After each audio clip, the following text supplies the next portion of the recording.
Big news from the NFL League's owners meeting in Palm Beach. Head coach Aaron Glenn just dropped some game-changing insights about our team's future, from his bold confidence in Justin Fields to his commitment to keeping our homegrown stars like Garrett Wilson and Sauce Gardner. There's a lot to unpack here, guys. Let's dive into Glenn's vision and what it means for the New York Jets moving forward.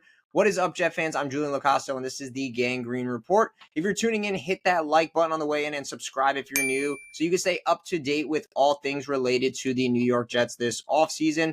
Today, guys, we're going to dive into some juicy insights from head coach Aaron Glenn's recent press conference at the NFL's league owner meeting in Palm Beach, Florida. Let's break down this comments. And I just kind of want to give you guys my quick and raw reaction to a lot of the things that I heard. Again, this is coming to you 2 days after the fact, but I do want to give you guys my raw and unedited opinions on a lot of the things that I really did like. There were 5 main takeaways that I really enjoyed. So let's get into this, guys. Number one, first off, let's talk about the relationship between Coach Glenn and our new GM, Darren Muji. In the past, we kind of saw that Coach Saleh often deferred to GM Joe Douglas on a lot of roster decisions. But with Glenn at the helm this time around, there's a noticeable shift in kind of the way things are structured from a hierarchy standpoint. He's taking more of a direct approach, openly discussing roster moves and strategies. You heard it from a lot of his press conference questions. It sounded like he was very involved in a lot of these discussions. This tells me that Glenn and Mugi are in sync as a GM and head coach combination, presenting a cohesive vision for this team moving forward. It almost feels like Glenn has a significant say in the GM role, almost like he's the de facto GM, kind of emphasizing a collaborative effort in the building of our roster. And I really like that, guys. I feel like I said in the past, there was a lot of almost like deflections from Robert Saleh as a head coach. Oh, that's a Joe Douglas thing. Oh, that's a Joe Douglas question.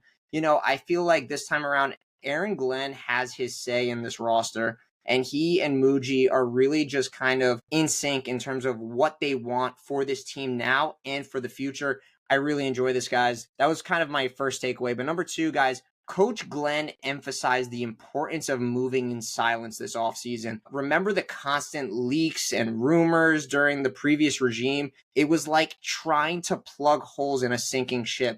But now it feels like we've kind of got those adults in the room now. So the new leadership is keeping things tight-lipped and focusing on making strategic moves without the media circus involved. This approach shows maturity and a commitment to letting action speak louder than words. I really enjoy this. We're not going to hear any more of the Jets winning the offseason anymore. I feel like this time around, the media really doesn't know what the Jets are doing. Like, even now towards draft season, we don't see a lot of rumors coming out about guys that the Jets are even doing top 30 visits with, or even where the Jets are going in terms of the people that they're looking into.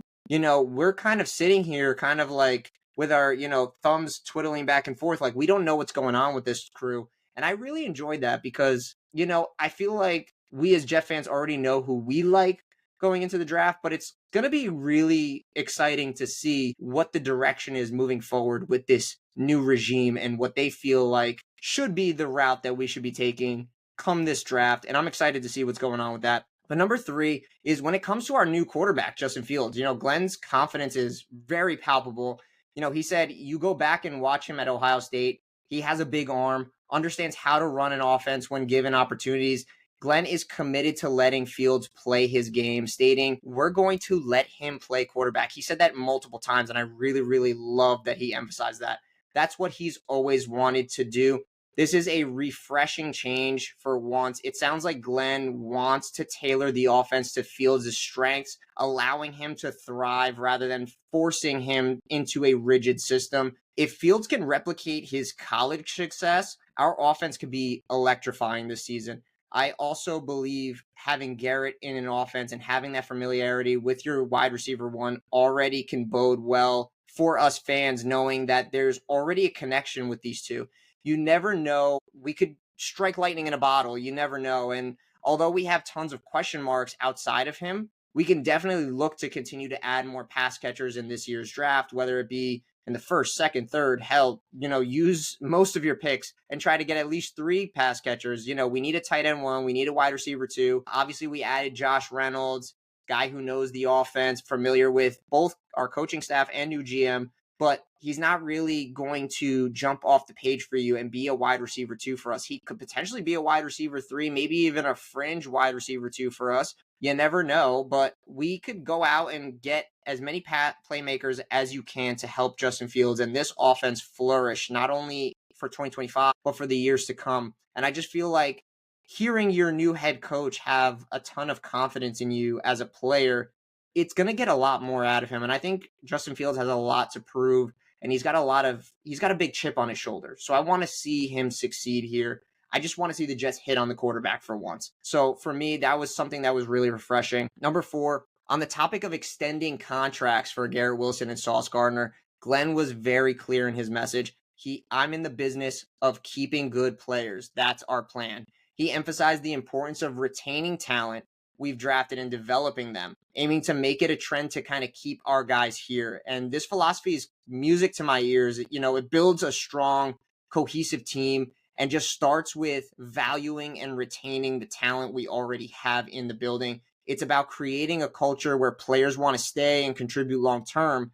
How frustrating has it been in the past couple of years as Jets fans where we haven't prioritized bringing back our own homegrown talent and watching them just up and leave and have better careers elsewhere? I think this is the exact approach we need to keep talented players in-house. And it should start with Garrett Wilson and Sauce Gardner. It already started this offseason with Jamie Sherwood being 25, coming off of a phenomenal season where he was top 5 in tackles. You started with him. Now they need to make sure Garrett Wilson and Sauce Gardner are locked up long-term. I definitely think it gets done after the draft. At right now, while the cap is still going up year in and year out, you get them now on cheaper deals. And that way down the line, when the contracts are much more palpable, those are going to be contracts that we're going to look back on and be like, wow, we got those guys at a very cheap rate. And I love the continuation of the emphasis on the youth movement. And I really, really admire the route that they're taking compared to routes that the Jets regimes have taken in the past. And last, guys, I want to finish off with Glenn isn't just focusing on one side of the ball here. And this is something that I really, really love that he stated. He stated, I'm a coach. I just so happen to coach the defense. We've heard him say this before in his opening presser, but just to hear him emphasize this point specifically, my fingerprints will be on every part of this team.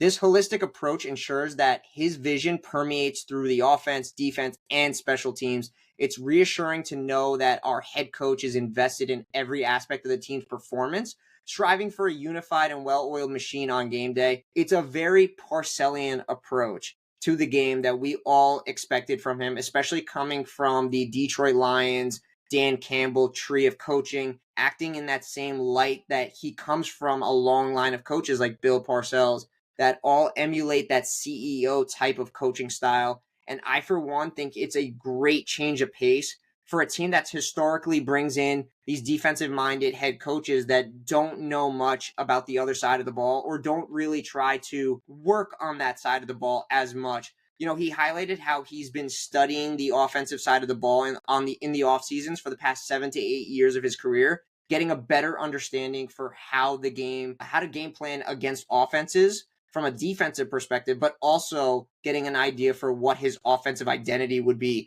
when he one day got this opportunity. Guys, I just feel like Coach Glenn is taking a very big-time CEO approach, and I love that he is taking charge and kind of grabbing the bull by the horns and almost just like asserting dominance from day one here. Again, the offseason, we can't win games in the offseason. So we're going to have to wait and see what this comes out to look like come the season time. But Coach Glenn's recent comments painted a picture of a leader who's confident, strategic, and committed to building a winning culture. From his collaborative approach with the GM to his focus on retaining talent and unleashing Justin Fields' potential, there's a lot to be excited about here, guys. As always, time will tell how these philosophies translate on the field into wins. Hopefully, but for now, I'm optimistic about the direction the Jets are heading in. Let me know below what your thoughts are on Aaron Glenn, his philosophies as a head coach, and the direction the Jets are moving in. Do you like what you're hearing so far? And as always, guys, drop a like on this video if you can. Subscribe if you're new. It really helps us grow the channel and kind of get our message out there. And as always, guys, Go Jets.